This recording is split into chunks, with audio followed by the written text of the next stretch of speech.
You are listening to The Insider with Brian Lloyd. The opinions expressed are that of the individuals and can sometimes be of an adult nature.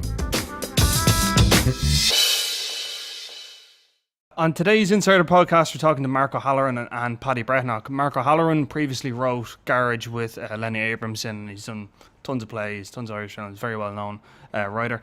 Paddy Breathnach did I Went Down, which was, for me, probably one of the best Irish films made in the past 20 years. Viva is completely different from all of those. It's a film set in Cuba about drag queens, drag culture.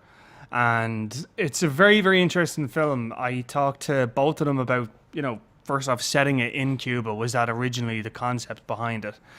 And a few other interesting points as well, specifically about Pandy Bliss, who, believe it or not, had a big hand in getting the film made.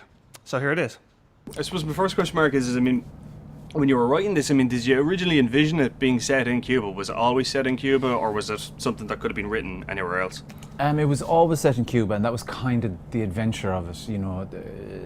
Having previously written stuff that was only set in Ireland, the idea of asking yourself, can you go to somewhere else and look at a culture and hang out there and then write something that's truthful about it? So that was kind of the thing. But I remember the very first day where I actually sat down to write it. I just went, what does one Cuban man say to another Cuban man? I have absolutely no idea. That's when I realized I had to go over there and spend a bit more time there. But that was the joy of it all, trying to push yourself a little bit. The colloquialisms that are used are really specific, that kind of way. Obviously you did a lot of research. Did that kind of affect the story in any sort of way? Did that make you change how you viewed it beforehand? Well, I suppose the details will always change the story in a way. The backbone of the story was always going to be a father-son thing, and being about maybe the extremes of masculinity in a way, and then maybe taking in the drag world and the LGBT world there. But the details always kind of fascinate you. The worst thing that happens with some of these things is that you go to a country and the details swamp you, and you make a film that's only about the details, but you use them sparingly to make sure that the life is colour. I think that one of the things that people said to us when we were over there, when they read the script, was they were going, how did you know that about us? And it was just literally, it was about asking questions and sitting down and watching people, basically. And it was pretty much there, I think, even though we went through a few checking processes and the translation process and all that, from the very beginning they reacted to the script that they felt that it felt true to them. And, is it a case of, I always kind of wonder, because with something like, say, Brooklyn, for example, that was adapted by Nick Hornby, and obviously he's not Irish, he's English, and you're Irish and not Cuban. So, I suppose that was my question. How did Cubans react to it?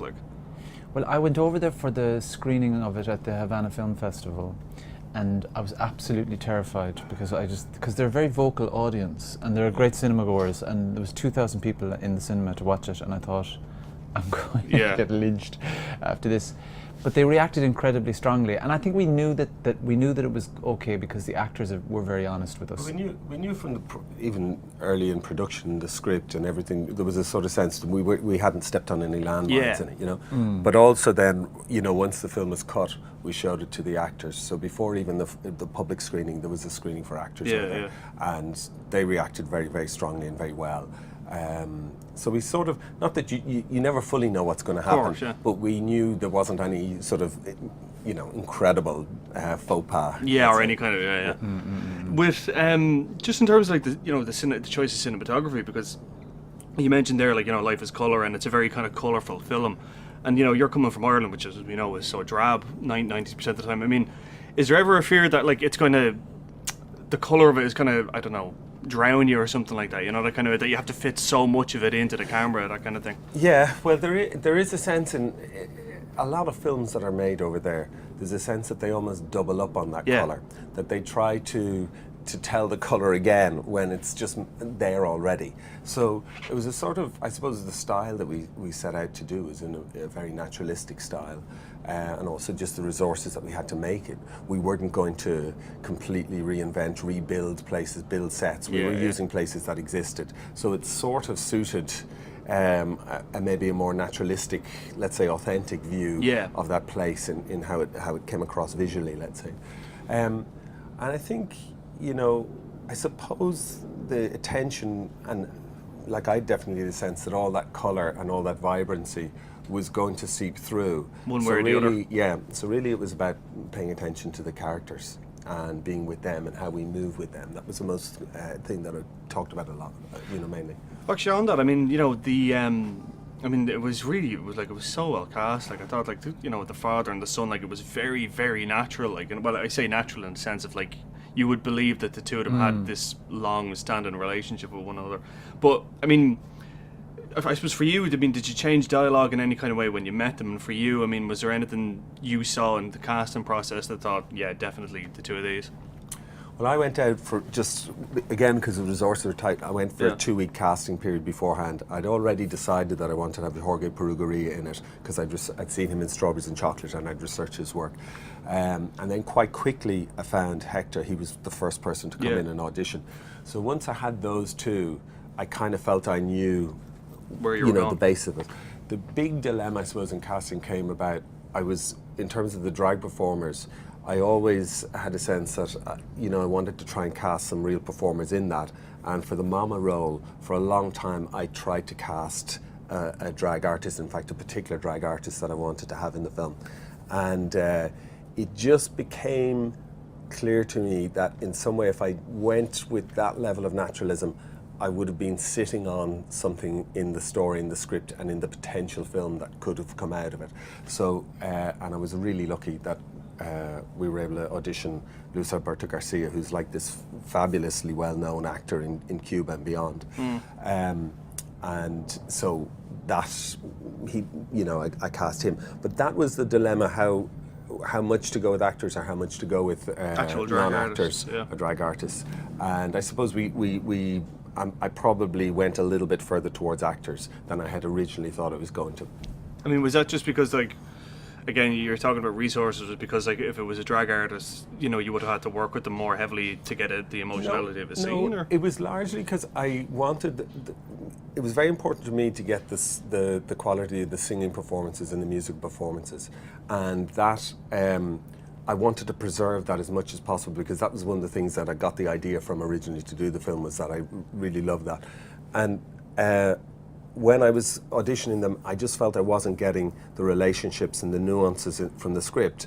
And so it was a dilemma, really, that I wondered, could I find somebody that could deliver those emotional performances with all the nuance that a great drag artist can do, and at the same time get a true delivery. And in the end, I went for, particularly in that role of Mama, I went for a great actor, because I was losing too much. And then in some other parts, I cast non-actors. Yeah. In a sense, just for the script, I mean, was there any kind of, was there any room for improvisation? I mean, did you write something on this? Improvisation? I don't know, but just, that kind of way. Like, I mean, was there anything on set that you were like, shit, that's a really good idea, let's throw that in? Well, I think stuff always happens on set, but there wasn't too much of it. No, I'm not. I mean, let's say, in terms of say text, there wasn't much improvisation at all. I stuck to the text pretty much. And partly that, I mean, when you're making a film that isn't your first language, if you're going and working in improving, you're on very thin ice at that stage. But I think also, in another way, there was a certain, let's say, I tried to create a freedom on set, where in terms of movement and interpretation of the scene, we played with it a little bit and always allowed it to change and move, but not in terms of text. I think also when you put improvisation, you need time, I think, with improvisation, because improvisation can sometimes take time for you to sort through it and there's a process the scene. There's a danger with it as well, is that, like, it can be great, it can be brilliant, but if you start changing too much in the story, or you're changing if it's finely crafted, what happens is, you feel like you're having great fun, and something can get lost, and you can't find it later on when you're doing another scene. True And enough. I think it depends a little bit. If you're doing comedy, obviously you can improvise within the scene, as long as the point of the scene doesn't change. Yeah. But, like, I mean, I suppose on the opposite end of it then, like, writing in a different language, I mean, was that inhibitive? Well, I didn't write it in Spanish, so, I wrote it for translation, but writing for a different culture was odd. Yeah. I mean, the strange thing was, I went over and I spent a lot of time there, and I made my friends there and went to a lot of shows, and in fact, when I went over there for the long period that I went over there for, because things like wigs and stuff like that were very difficult to get, and makeup is very difficult to get.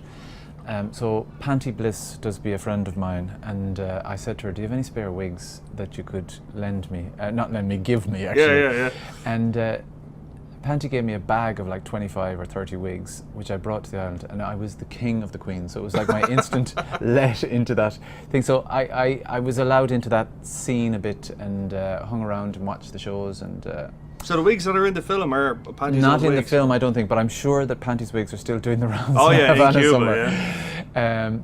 But one of the things that I did learn is that there's a great similarity between Irish people and Cuban people. I think genuinely there's that feeling of I call it damaged jokers. That feeling of like, putting up this front. Like there's a lot of, I don't know, there's colonial hang-ups, and there's a drink thing goes on there and blah blah blah.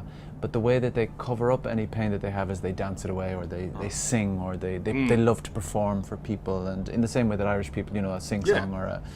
I think there's something as well, if you're working in a different language, a language that isn't your own, you have to distill and get down to essences a lot more, and you can't rely on colour or other things, because I suppose in a sense you have to come, where is it that what you can bring and what you understand, and apply that to that place and to some extent, and make that true.